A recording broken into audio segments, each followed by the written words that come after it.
crianças até 8 anos, elas têm culto infantil, elas podem vir aqui à frente com os responsáveis.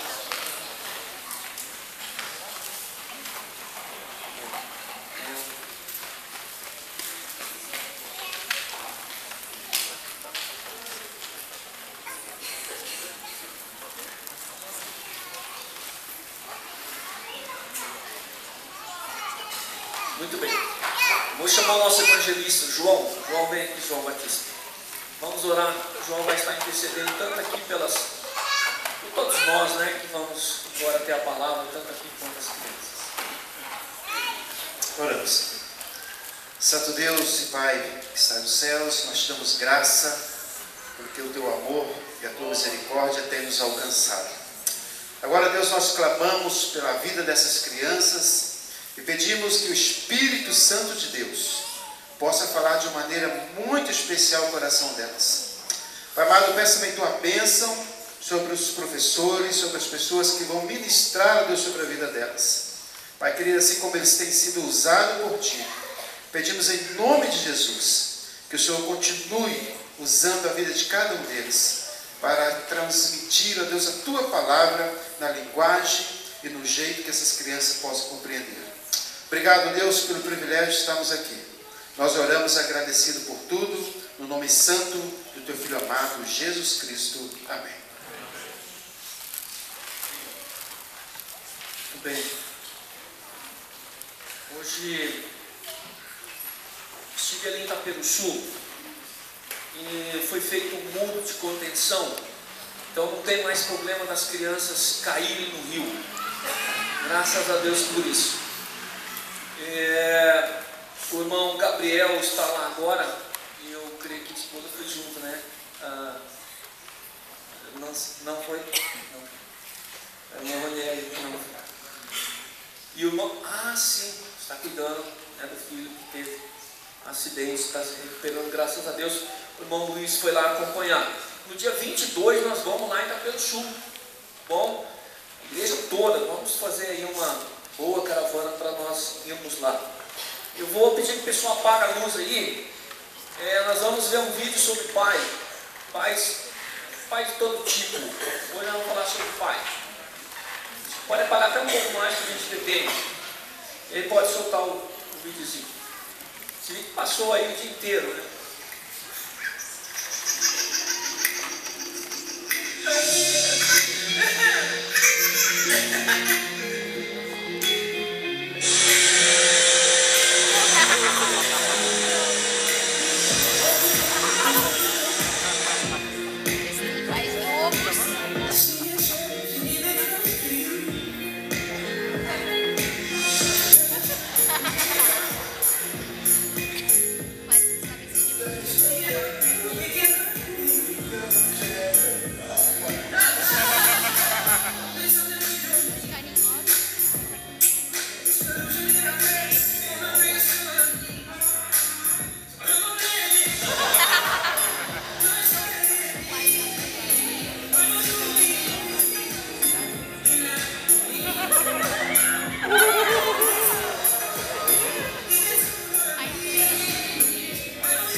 Vamos pensar um pouco, porque primeiro é importante dizer que quando se prega no atacado.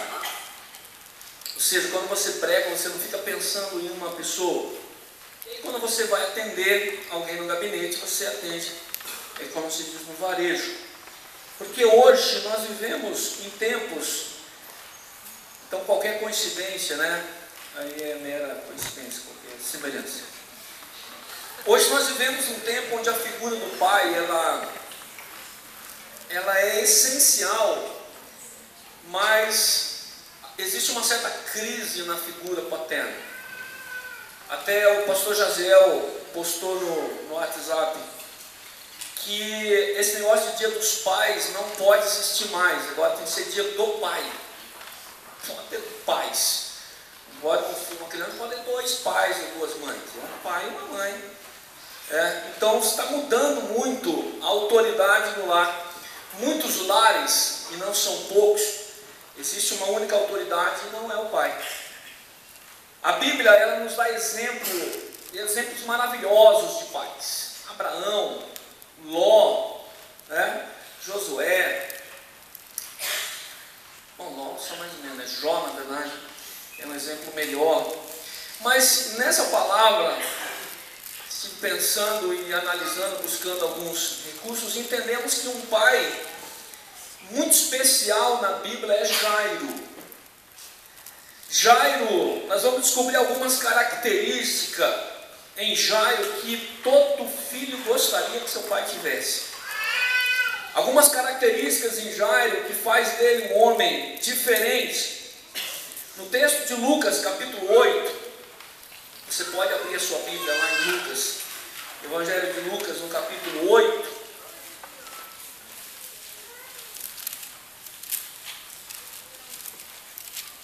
Nós vemos que havia uma multidão buscando Jesus. Havia muitas pessoas buscando Jesus. Mas um homem, ele quer mais do que estar perto de Jesus. Um homem dentro daquela multidão, na verdade, ele não quer simplesmente conhecer Jesus. Ele não quer simplesmente ver Jesus. Na verdade, ele quer que Jesus interfira na sua família. Ele quer que Jesus interfira na vida da sua família. Ele quer levar Jesus para a sua casa. E muitos de nós aqui nessa noite, talvez alguns, querem Jesus, gostam de Jesus, mas não estão querendo muito que Jesus interfira na sua vida. Muitos pais têm dificuldade de pedir que Jesus interfira na vida dos seus filhos. Então nós vamos ler esse texto, só que nós vamos ler somente os versículos que falam de Jairo, porque no meio teve ali a cura de uma mulher hemorrágica, mas essa nós ficamos para um outro dia, tá bom? O verso 40 até o verso 42 diz: quando Jesus voltou, a multidão o recebeu, porque todos o estavam esperando. E eis que veio um homem chamado Jairo, que era chefe da sinagoga, e prostrando-se aos pés de Jesus, rogava-lhe que fosse à sua casa, porque tinha uma filha única, de cerca de 12 anos, que estava à morte. Enquanto, pois, ele ia, apertavam-no as multidões. No verso 49, diz: enquanto ainda falava, veio alguém da casa do chefe da sinagoga, dizendo: a tua filha já está morta, não incomodes mais o mestre. Jesus, porém, ouvindo-o, respondeu-lhe: não temas, crê somente e será salva. Tendo chegado a casa, e ninguém deixou entrar com ele, senão a Pedro, João, Tiago e o pai e a mãe da menina. E todos choravam e pranteavam. Ele, porém, disse: não choreis, ela não está morta, mas dorme. E riam-se dele, sabendo que ela estava morta. Então ele, tomando-lhe a mão, exclamou: menina, levanta-te. E o seu espírito voltou, e ela se levantou imediatamente. Jesus mandou que lhe desse de comer. E seus pais ficaram maravilhados, e ele mandou-lhes que a ninguém contassem o que havia sucedido. Amém? Essa é a história de um líder. Essa é a história de um homem que conhecia muito bem de igreja. Cada sinagoga tinha um líder. Cada sinagoga tinha alguém que era referencial. Jairo era referencial. Mas esse homem, ele não era só um referencial dentro da sinagoga. Na verdade, ele se torna um referencial de líder, de pai. Então nós vamos ver aqui algumas características do que, na verdade, todo pai precisa. Todo filho gostaria que o seu pai tivesse, né? Eu estava vendo uma história de um homem, um espanhol chamado Fernando Amaya. O Fernando Amaya era um corredor de maratona, e ele estava correndo, né? Eu não sei bem onde foi a maratona, eu creio que foi lá na Espanha mesmo. E quando ele está em segundo lugar, mas o primeiro, o queniano, não dá para competir com ele. E o queniano foi na frente, e quando o queniano estava chegando, a chegada é lá na parede, mas ele entrou no corredor, ele pensou que a corrida tinha acabado. E o queniano então começa a caminhar tranquilamente, distraidamente, e o espanhol chega. E quando o espanhol chegou, bateu no ombro dele e disse: o final é lá.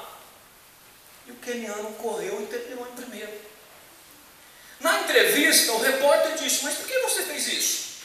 Eu falei: isso o quê? Não, por que você não ganhou a corrida? Ele falou: como? Eu estava em segundo. Não, mas ele parou, você poderia ter passado e ter ganho. Ele nem estava entendendo, porque para ele moralmente não faz sentido. Ele disse: não, ele estava na frente, ele é melhor que eu, que honra haveria para mim? E aí ele faz uma pergunta que deixa um repórter, ele faz uma afirmação, na verdade. Ele fala: o pior, o que eu falaria para minha mãe? O que eu ia chegar lá em casa e dizer: mãe, eu ganhei, eu trapaceei, porque ele se enganou, eu trapaceei e ganhei. O que eu falaria para a mãe? A mãe é o último reduto que nós não queremos envergonhar. E aí eu acho interessante que, não me lembro o nome do teólogo agora, ele diz assim: se a sua mãe tiver vergonha de ter parido você, é porque você não presta para conviver. É porque você não presta para ter bons relacionamentos, é porque tem algo errado com você.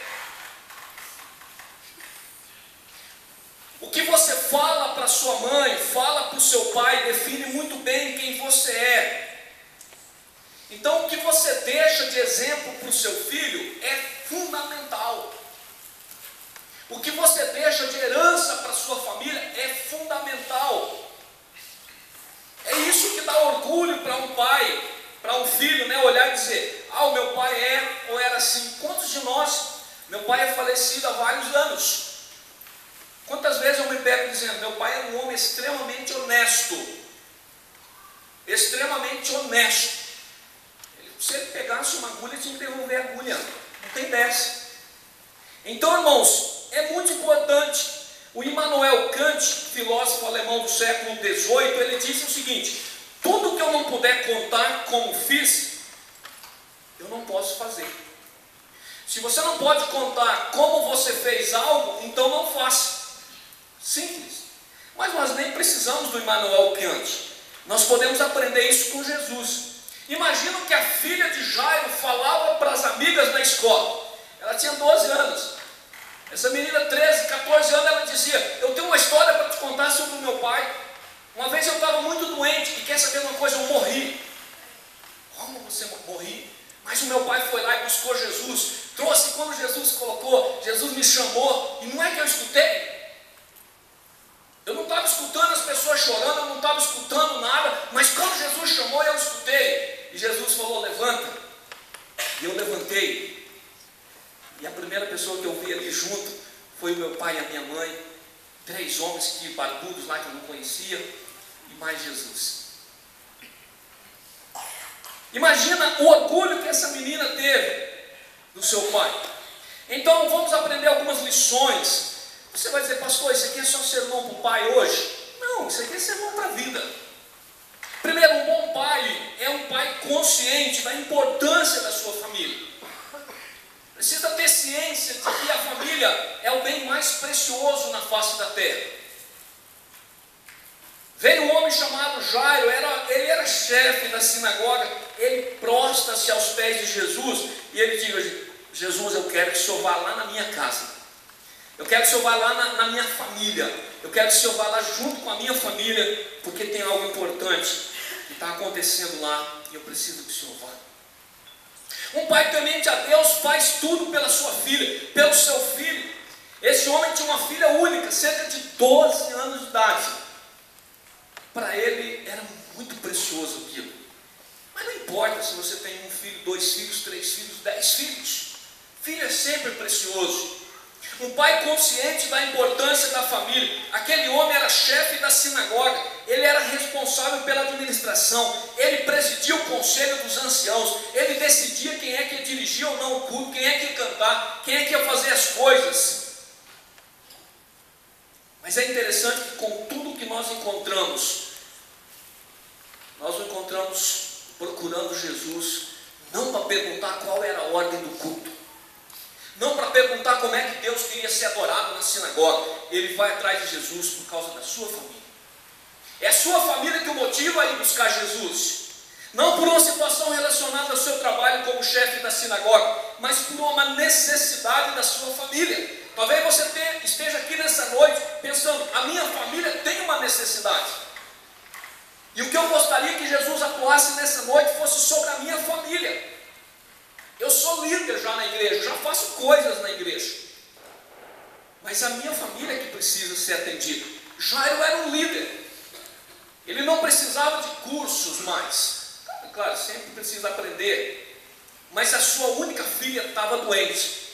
Isso é que importava. Aquilo era a sua prioridade.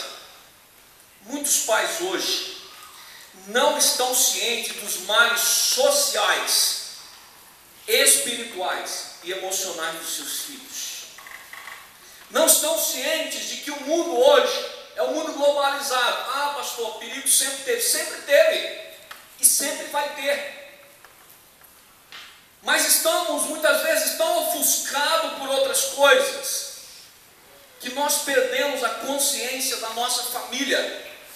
E às vezes a gente perde para o diabo e diz, ah, tudo bem, perdi um, mas tem 3. Ah não, esse aqui não tinha jeito mesmo, é a ovelha negra da família. Nós perdemos a consciência de que se levar para Jesus tem jeito. Como disse o sábio Salomão em Cantares, me puseram por guarda de vinhas, a vinha porém que me pertence, eu não guardei. Eu guardei a vinha de todo mundo. Hoje estava conversando com alguém, a gente falava assim, né? O irmão da igreja é cabeleireiro, pode ir lá, que é excelente cabeleireiro. E a gente estava, não sei porque o assunto foi para esse, né? Aquela história de em casa de ferreiro de tempo de pau. Ela estava dizendo, eu ajeito o cabelo de todo mundo para ir no casamento, mas aí não dá tempo de ajeitar o meu, eu vou de qualquer jeito. Às vezes nós somos assim. Já viu o crente que faz tudo pelo filho dos outros? Sai na rua para entregar um folheto, faz um jeito, compra um refrigerante para agradar, mas o filho dele ele não convida nem para vir na igreja. Me puseram por guarda de vinhas, a vinha porém que me pertence, eu não guardei. Segundo, um bom pai luta pela sua família.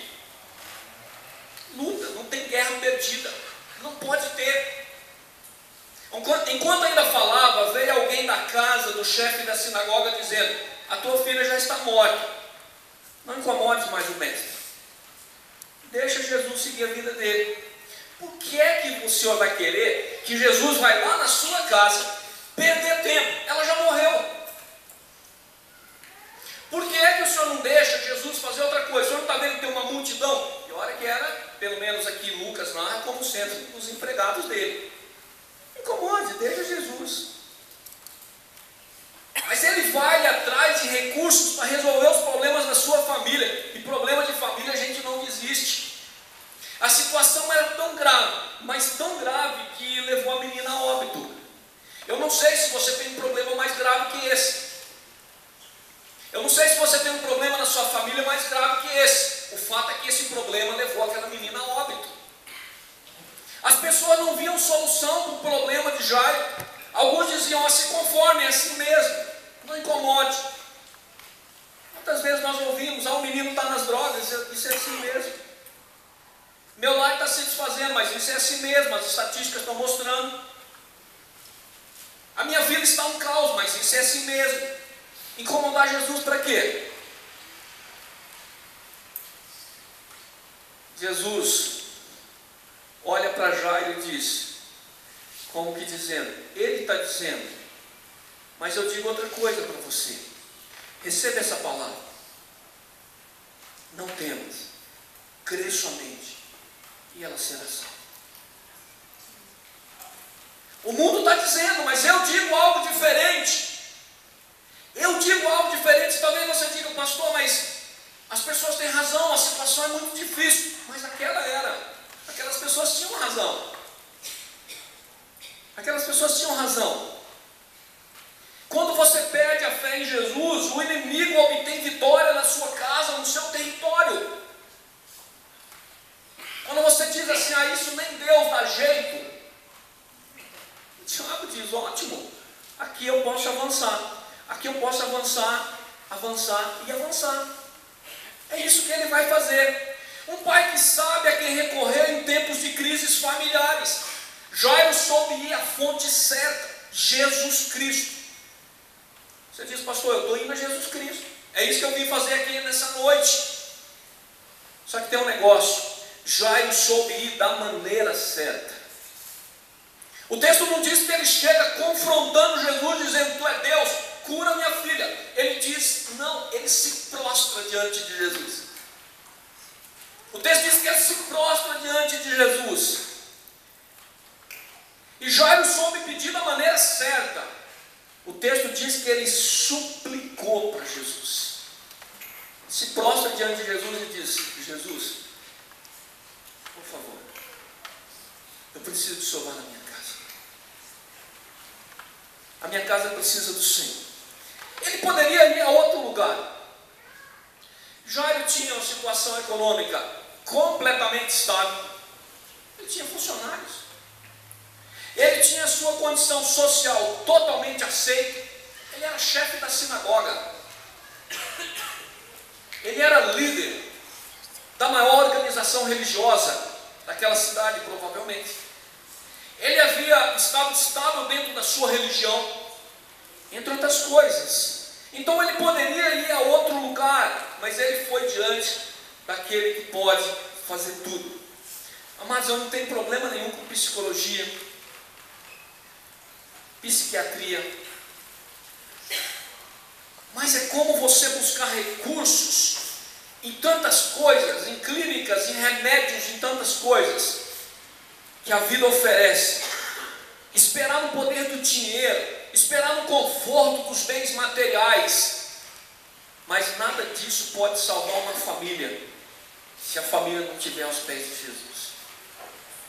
O que a família precisa é de um pai, de uma mãe que leve aos pés de Jesus. Ah, pastor, mas e daí? Eu não preciso então de mais nada. Precisa.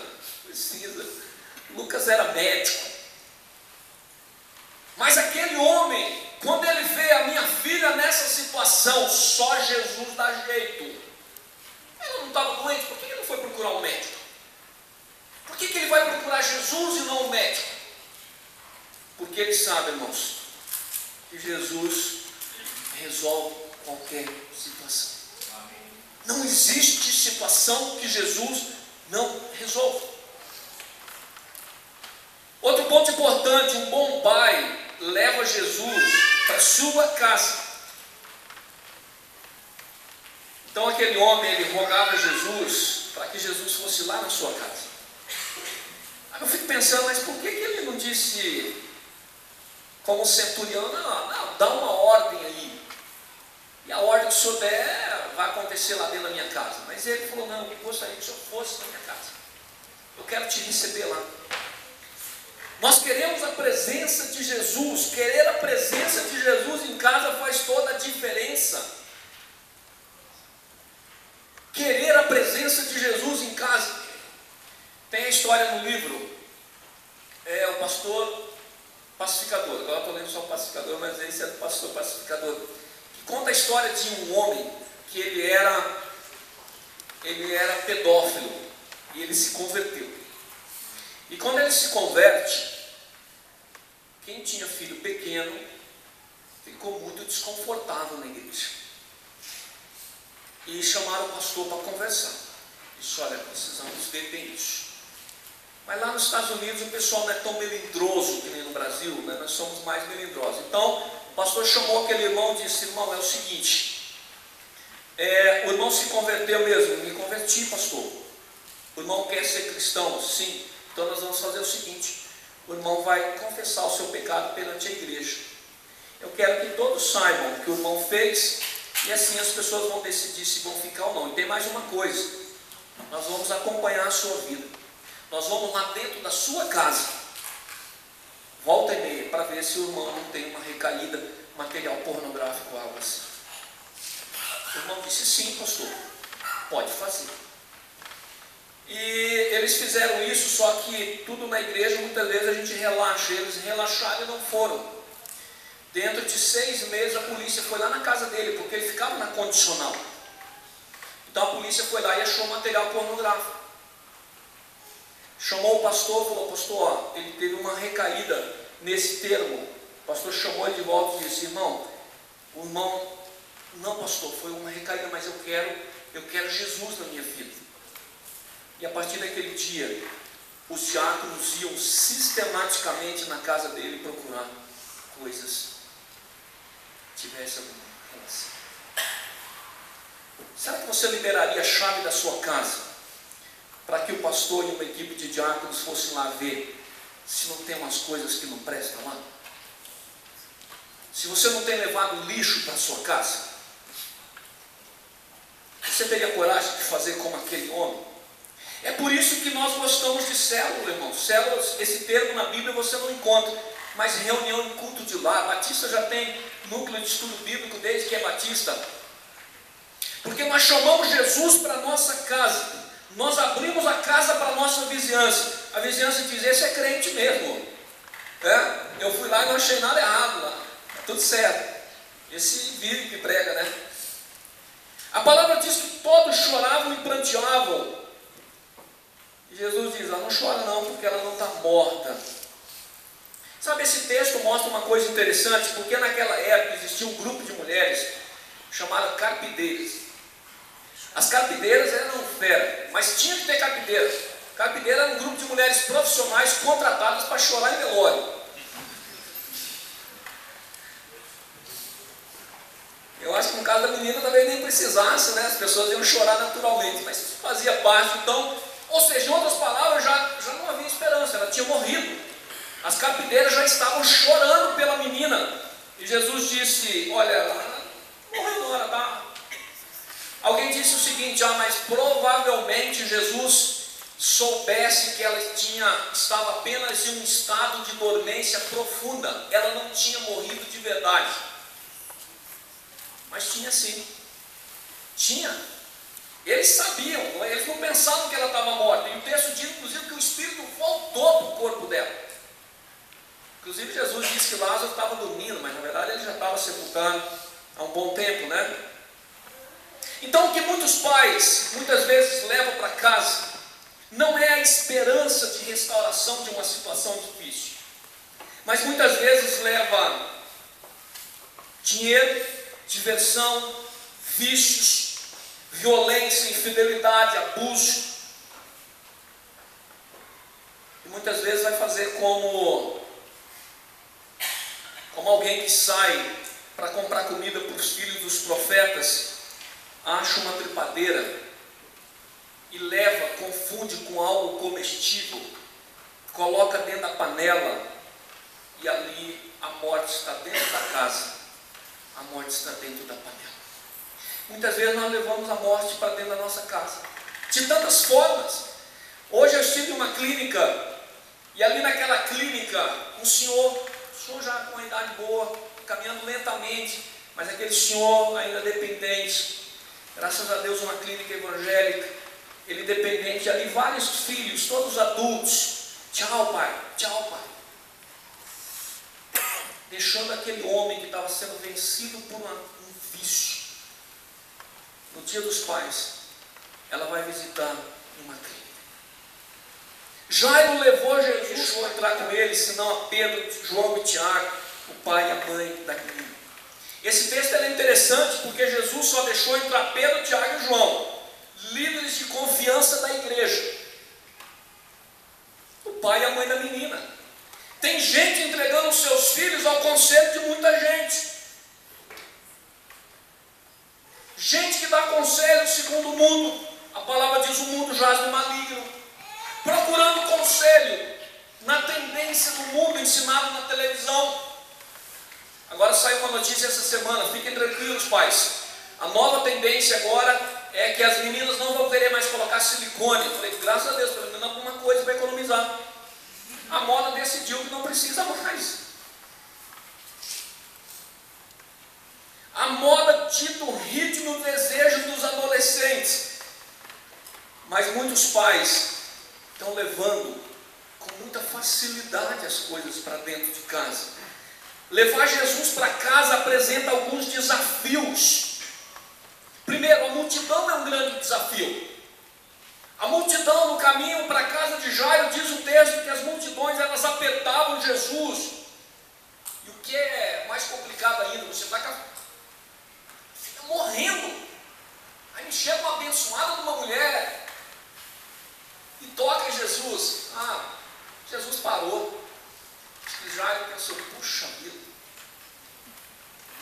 essa mulher tinha que aparecer agora. A mulher tinha gastado todo o dinheiro dela. Jesus para, atende aquela mulher. A multidão, ela é um desafio para nós. A família, uma pessoa da família chega e diz ali da casa, olha, não incomode mais o mestre. Muitas vezes recebemos esse tipo de conselho, saia da igreja. Deixa esse negócio de igreja de lado, deixa esse negócio de Deus de lado. Vamos para tal lugar. Não é? Conselhos satânicos. Os problemas que agora parecem não ter solução. Alguém chega e diz, olha, Jairo, a sua filha já está morta. A sua filha já morreu. Aqui está Jesus. Mas a sua filha já morreu. Não tem mais solução. É como você vir na igreja no domingo à noite e alguém chegar para você e dizer bobagem. Deus não vai fazer nada, o seu problema é sério demais. Mas contra tudo, Jairo leva Jesus para casa. E aí eu fico pensando, por que Jairo levou Jesus para casa? A mulher estava morta. Será que ele levou para Jesus participar do velório? Será que ele levou para Jesus chegar lá e fazer uma oração no velório? Ou será que ele olhou e disse, esse homem, se ele não der jeito, quem é que pode dar? O seu trabalho como pai foi feito, presta atenção nisso, o seu trabalho como pai foi feito, o resto agora estava nas mãos de Jesus, amém? Coloca o seu problema nas mãos de Jesus, mas faça a sua parte. Faça a sua parte. E aí você coloca nas mãos de Jesus. Aí você diz, Jesus, agora é com o Senhor, vão na frente. Jesus falou, pode achar que eu sei o que fazer. Vem cá, 3, só vocês 3 e os pais. Vamos lá. Não quero gente sem fé naquele quarto. Não quero gente dando opinião contra. Não quero gente dizendo coisa negativa. Vem vocês 3, o pai e a mãe. Só quero gente que quer o bem da menina. Finalizando, um bom pai é um homem que crê em Jesus. É um homem que crê. Jesus diz, não temas, crê somente e será salvo. Amado, Jesus continua trabalhando, creia somente. Não é possível que nós venhamos a pensar que o tempo mudou Jesus. Não é possível que nós venhamos a pensar. O pastor Josué Silvestre, não, perdão, ele não é pastor, é um diácono muito reconhecido. E Josué Silvestre, ele diz que lá no sertão nordestino, alguém colocou uma propaganda num carro, e aquela propaganda saía dizendo assim, igreja, não vou falar o nome, a igreja da moda, a igreja do momento.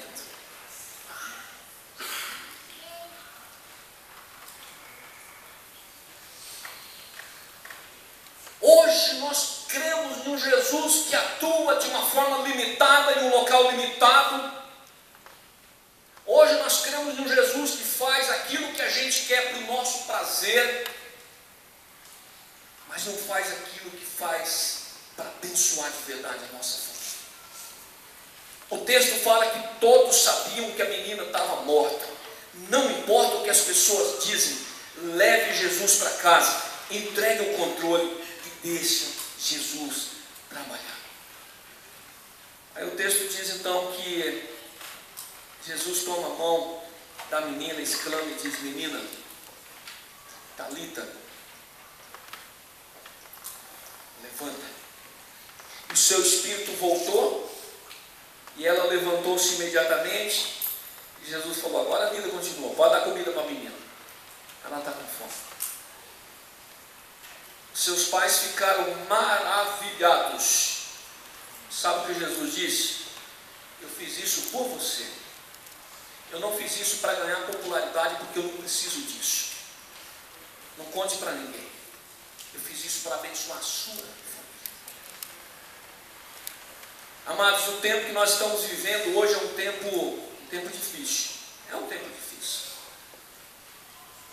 Um tempo em que a droga é muito forte.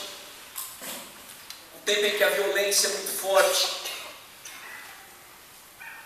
Os nossos filhos, eles estão expostos em um mundo cruel. Mas Jesus continua do mesmo jeito.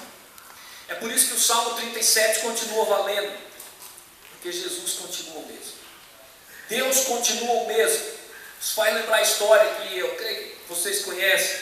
O menininho está lá e ele está viajando de avião sossegadamente. Menino tranquilo. O avião dá uma tribulação lá. O homem já apavorado. Aí chega um determinado momento que um homem chega para ele e diz: menino, o que está acontecendo? Nós passamos por turbulência, tempestade, agora é noite, e você ainda não percebeu que nós estamos dentro do avião? Você não está com medo? Ele falou: medo para quê? O meu pai é o piloto.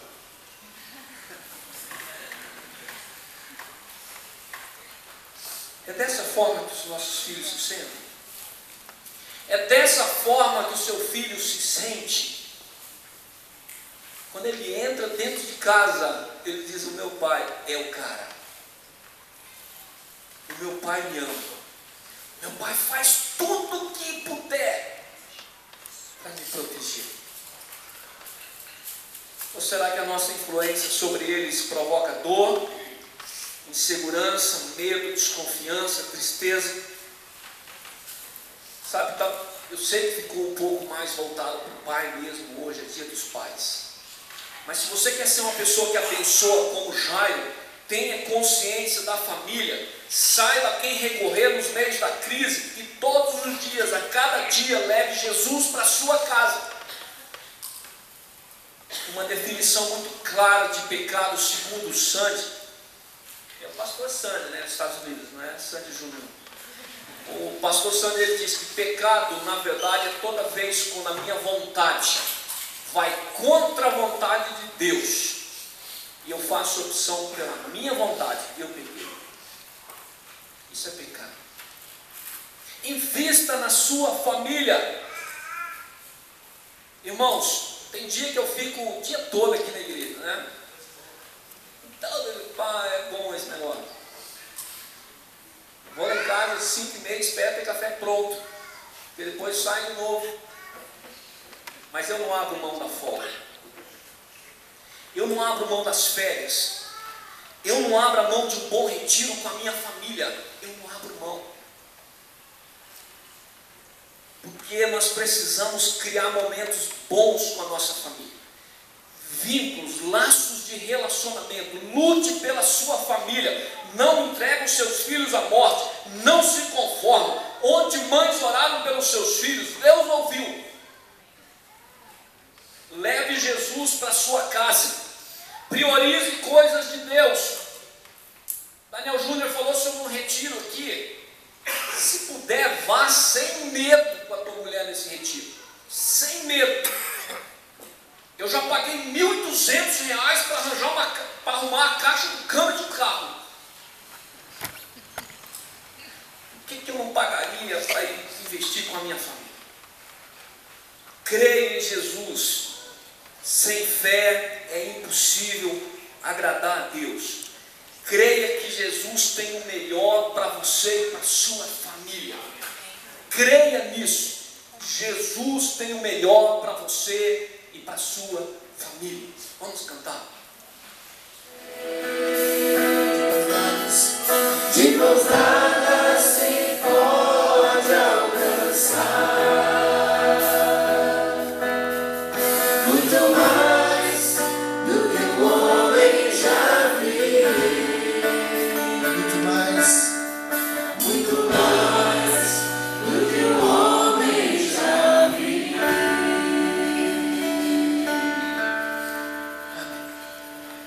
Aí você diz, pastor, tudo que o senhor pregou aí não tem nada a ver, o meu pai não é nada disso. Mas eu quero desafiar você, a cada um de nós, a nessa noite nos reconciliar conosco mesmo, com nossa família, com nossos pais. E uma história que me marcou muito essa semana, quando foi esse mesmo pastor, o pastor Ken Sanji, falei de manhã. Alguém chegou para ele e disse, olha pastor, eu não consigo perdoar, foi muito forte o que aconteceu. Ele narra a história, não vem aqui a casa. E ele diz, mas eu perdoei sim, pastor, eu só não quero me relacionar mais com aquela pessoa. Era um parente muito próximo. E o pastor Ken Sanji, com muita sabedoria, vindo do Espírito Santo, disse para ele, já imaginou se Deus dissesse isso para você? Eu te perdoo, mas eu não quero mais me relacionar com você. Eu te perdoo, mas eu não quero mais andar junto com você. Então eu gostaria que nessa noite você gostaria que talvez alguém até estivesse aqui, não está. Você quer interceder pela sua vida, você pai, mãe, você quer que nós estejamos orando pela tua família, simbolizando aquilo que Jairo fez naquele dia. Eu quero desafiar você a sair do seu lugar, vir aqui à frente, para a gente orar junto aqui, como igreja do Senhor. Coloque a sua família nas mãos do Senhor.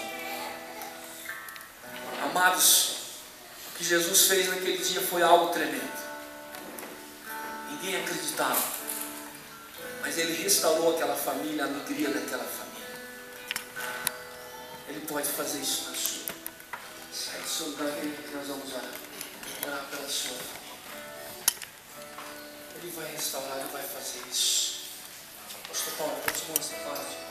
Obrigado.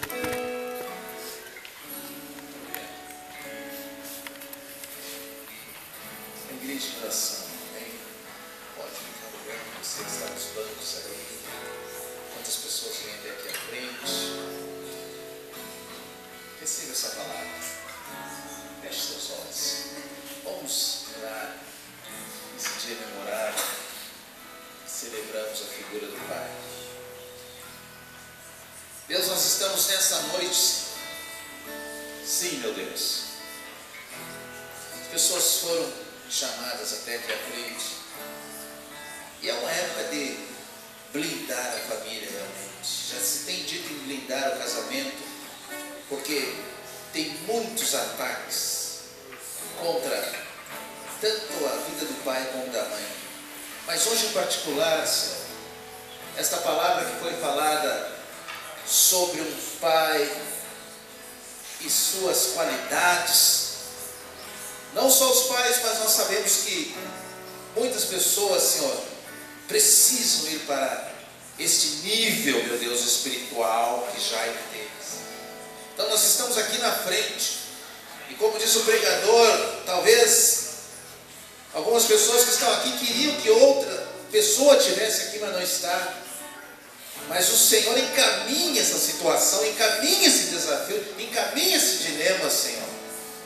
E nós estamos orando pelas famílias. Já há alguns dias estamos clamando por isso. E todos que estão aqui na frente agora, quem sabe entristecidos por a caminhada como pai, que, Senhor, não conseguiram alcançar aquela meta, Senhor, de ser um pai de verdade, ou erraram, porque nós todos tropeçamos. Nós queremos pedir perdão antes a Ti, Senhor, e queremos pedir ao Senhor que nos encaminhe daqui para frente. Pedimos que todos os pais que estão nessa casa aqui agora, que reconhecem nessa palavra uma necessidade de conserto, embora não tenham vindo aqui na frente, meu Deus, que Tu dê essa graça, Senhor, para que nós sejamos pais e entendamos, não irriteis os nossos filhos, e sejamos exemplos, Senhor, dentro das nossas casas, o sacerdote do lar. Meu Pai querido, todos que vieram aqui na frente vieram pedir pelas suas casas, pedir pelas suas famílias, e nós clamamos agora, dá essa graça, em nome do Senhor Jesus Cristo. Graças a Deus. Pai, obrigado, Deus. Obrigado por essa noite, Pai, quando nós estamos na Tua presença. Pai Santo, nós cremos na presença viva do Senhor, Deus. Restabelece a fé, ó Deus, como aquele homem precisava crer somente. Restabelece a fé naquele que a fé está abalada, Deus.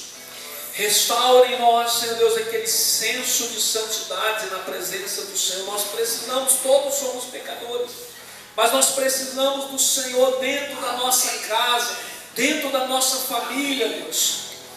Abençoe aquelas pessoas que estão passando por lutas, pessoas que perderam seus pais, ó Deus. Toma nas Tuas mãos, conforta, consola, Deus. Corações imutáveis, Deus. Conforta o Teu povo, ó Deus. Mas abençoa que nós possamos levar nosso lar ao Senhor, ó Deus. Porque a alegria do Senhor, ó Deus, é a nossa força. Que a graça do Senhor esteja sobre as nossas vidas, ó Deus, para que tenhamos lares vitoriosos, ó Deus, lares felizes, ó Deus, células que crescem, que se multiplicam, um povo que ama estar na Tua casa, que busca ao Senhor em oração, orações fervorosas na segunda, na terça, na quarta, nas células, no domingo, Pai, para que nós sejamos dependentes do Senhor, Deus. Obrigado, Senhor Deus. Obrigado porque aquele homem, ó Deus, chamou Jesus para entrar na sua casa, Deus. Ele não era um cristão apenas na rua. Ele era um homem da sinagoga que aprende que Jesus precisa estar na sua casa, Deus. Abençoe cada um que está aqui à frente, cada um que veio aqui nessa noite, ó Pai. Que a graça do nosso Senhor Jesus Cristo, o amor de Deus Pai e a comunhão do Espírito Santo seja com todo o Seu povo aqui presente, todo o Seu povo na face da terra. Amém. Pedi que os amados se assentem. Nós vamos estar tendo uma oração importante agora, porque hoje é dia dos pais e a gente vai ter bolo. No céu prepara o bolo, né? Então nós vamos fazer essa oração agora. O pastor Otávio vem aqui agradecer pelo bolo. Senão o bolo fica aqui e depois a gente tem que reunir todo mundo de novo para agradecer pelo bolo. Vamos agradecer já. Aí a gente agradece, depois vamos aqui. Nós irmãs vão tomar a frente nessa parte. Oremos. Deus, no nome de Jesus que nós queremos expressar mais uma vez ao Senhor a nossa gratidão por esse culto maravilhoso que tivemos. Podemos mais uma vez celebrar o Seu nome e principalmente, Senhor, sermos gratos ao Senhor pelos pais que aqui se encontram, porque o Senhor tem cuidado de cada um deles. Também teremos agora esse momento de festa, esse bolo, também que o Senhor possa estar abençoando para alimentar o nosso corpo físico. Queremos ser gratos, porque tudo vem do Senhor, tudo o Senhor tem nos dado, nada do que a gente necessita o Senhor deixa faltar. É no nome de Jesus que nós oramos agradecidos. Amém.